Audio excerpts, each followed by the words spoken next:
Mesdames, Messieurs, bonjour et bienvenue dans cette édition dont voici le sommaire.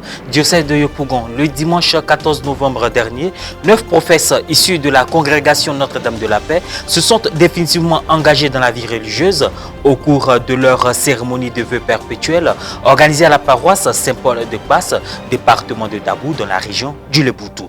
La messe solennelle a été présidée par Monseigneur Jean-Salomon Lezoutier, évêque du diocèse de Yopougon, en présence de Monseigneur Joseph Aké, archevêque de Gagnoua, Paul Dakouri-Tablé, évêque émérite de Grand Bassam, et Jean-Baptiste Akwadan, chapelain de sa sainteté. Le point dans un instant.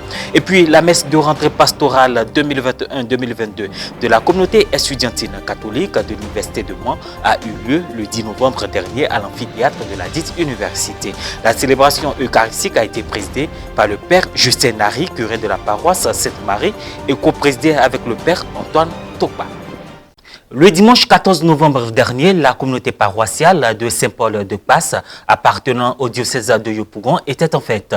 9 prophètes issus de la congrégation Notre-Dame de la Paix se sont engagés définitivement dans la vie religieuse après avoir été jugés aptes à servir le Seigneur avec dévotion. À cette occasion, la messe solennelle a été présidée par Monseigneur Jean-Salomon Lezoutier, évêque du diocèse de Yopougon, en présence de nos seigneurs Joseph Aké, archevêque de Gagnoua, Paul Dakouri-Tablé, évêque émérite de Grand Bassam, et Jean-Baptiste Akwadan, chapelain de sa sainteté. Sans oublier les prêtres, les religieux et religieuses, les autorités administratives et coutumières, puis les fidèles de la paroisse haute. Un compte-rendu de Morel Poti. Diocèse de Yopougon, nous sommes dans la région du Leboutou, précisément dans le département de Dabou. C'est l'esplanade de la paroisse Saint-Paul de Passe qui a servi de cadre pour la cérémonie marquant les vœux perpétuels de 9 religieuses prophètes de la congrégation Notre-Dame de la Paix. Consacrées déjà par l'Esprit Saint au jour de leur baptême, nos sœurs, par un appel spécial de Dieu, veulent vivre en profondeur leur consécration baptismale par leur engagement définitif dans la vie religieuse. En effet, après avoir marché dans les pas du Christ et servi avec dévotion durant quelques années à la congrégation Notre-Dame de la Paix, elles ont été jugées aptes à poursuivre définitivement leur mission. Le dimanche 14 novembre 2021 fut un jour mémorable et plein d'allégresse. Présidant la messe, Monseigneur Jean-Salomon Lezoutier, évêque du diocèse de Yopougon, avait à ses côtés nos seigneurs Joseph Aké, archevêque de Gagnoua, Paul Dakouri-Tablé, évêque émérite de Grand Bassam, et Jean-Baptiste Akwadan, chapelain de sa sainteté et des prêtres. Étaient également présents des religieux et religieuses de la congrégation Notre-Dame de la Paix, des autorités administratives et coutumières, puis les fidèles de la paroisse. Dans son homélie, Monseigneur Jean-Salomon Lezoutier a mis l'accent sur l'intelligence humaine et les grâces et obligations de la profession religieuse. Ceux qui ont de l'intelligence s'en tireront. Ceux qui ont de l'intelligence s'en tireront. Qu'est-ce que ça peut vouloir dire avoir de l'intelligence? Jésus nous le rappellera pendant tout le temps de l'Avent. Il dit, puisque nous ne connaissons pas le jour de son retour, il nous demande une chose très simple, de demeurer dans l'attente et d'être vigilant, de mettre notre vie en ordre, c'est avoir de l'intelligence. On ne peut pas te prévenir. Il dit, si le voleur, le maître de maison savait à quelle heure le voleur allait venir, quand même s'il n'est pas intelligent, il ne va pas se laisser voler. Donc, puisque vous ne savez pas quand je vais venir, mettez votre vie en ordre. Puisque à n'importe quelle heure, il y a la parabole des 10 vierges, etc. Je peux venir à n'importe quelle heure, il faut être prêt. C'est tout ce que cela veut dire avoir de l'intelligence. Et il donne un exemple neutre en prenant les signes de la nature qui nous permettent de dire il y a telle chose qui pourrait arriver. Mais ce n'est pas toujours sûr. La météo peut se tromper, et heureusement. Donc, d'être toujours prêt. Nous ne choisissons pas quand nous allons naître, dans quelle région du monde, à quelle période, quelle famille, quelle race, quel sexe, etc. Tout cela, ça nous est imposé. Et c'est comme ça que nous sera imposé aussi le retour du Christ. Par conséquent, demeurons dans l'attente et soyons vigilants.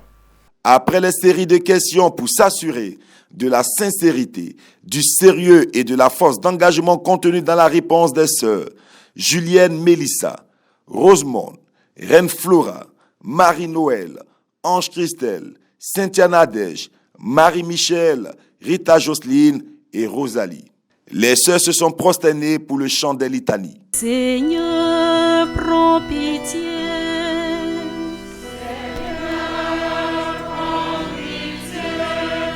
Ô Christ, prends pitié. Ô Christ, prends pitié. Par la suite, chaque sœur s'est approchée de la supérieure générale, Mère Caroline Chiogou, représentante de la congrégation Notre-Dame de la Paix, pour la formule de procession. La remise des insignes et l'engagement définitif, la remise de l'anneau et l'accueil des professes. Qu'il est bon de servir le Seigneur dans la joie et l'allégresse. Nos seigneurs ainsi que les sœurs ont bien voulu partager les impressions du moment vécu. Comme Dieu fait bien les choses, moi-même dans ma propre famille, j'ai deux de mes sœurs qui sont dans la congrégation Notre-Dame de la Paix. Donc les conseils à leur donner là, c'est ce qu'elles-mêmes elles ont prononcé, de rester fidèles à ce qu'elles ont elles-mêmes prononcé. Pas de tricherie dedans, pas de mensonges, pas d'hypocrisie. Vivent simplement leur vie pour que le Seigneur se révèle davantage à elles. Parce que quand on est fidèle à ses promesses, le Seigneur ouvre la porte pour d'autres grâces que vous allez recevoir et qui vont vous permettre d'être encore plus efficace dans la mission qui vous est confiée. D'abord des sentiments de joie et des reconnaissances envers mes parents et toutes ces personnes qui m'ont aidé. Je rends grâce au Seigneur pour tous ses bienfaits, d'avoir posé son regard sur son humble servante que je suis. C'est une grande joie qui m'anime parce qu'en effet, la consécration à Dieu dans la vie religieuse est, si je peux m'exprimer ainsi, l'ultime sagesse des besoins de l'homme. Se donner à Dieu est la décision finale de l'homme. Mais moi, déjà très jeune, j'ai compris qu'il faut se consacrer à Dieu. Car Jésus lui-même dit, sans moi, vous ne pouvez rien faire. Pour rappel, le village de Kpass à Dabou, dans la région du Léboutou, est celui du premier cardinal ivoirien, Monseigneur Ben Ayago de vénérée mémoire. Le mercredi 10 novembre dernier, à l'amphithéâtre de l'Université de Mans a eu lieu la rentrée pastorale académique de la communauté estudiantine catholique de la dite université par une messe d'action de grâce célébrée par le père Justin Nari, curé de la paroisse Sainte-Marie et aumônier universitaire de Mans, et concélébrée avec le père Antoine Topa, aumônier des jeunes du vicariat, pour remercier et confier à Dieu l'année académique 2021-2022. Au cours de cette célébration eucharistique, le père curé Justin Nari a annoncé la création par Monseigneur Gaspard Bébi Nieba de la pastorale universitaire. Monseigneur Gaspard Bébi Nieba, évêque du diocèse de Mans et administrateur apostolique du diocèse d'Odiéné, avait décidé depuis quelques années de créer un organe spécial portant le nom de pastorale universitaire du diocèse de Mans. La pastorale universitaire est composée d'étudiants et de cadres universitaires et professionnels catholiques provenant de tous les centres et milieux universitaires. Mais dans un souci d'œcuménisme et de dialogue interreligieux, elle ouvre ses portes à toutes les religions.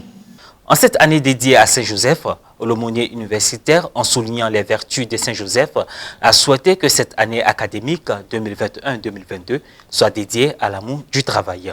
À la fin de la messe, le père Topa a béni et envoyé les étudiants en mission. Et voilà, c'est l'essentiel à retenir de cette session d'information. Merci de l'avoir suivi. Merci de nous rester fidèles. Portez-vous bien.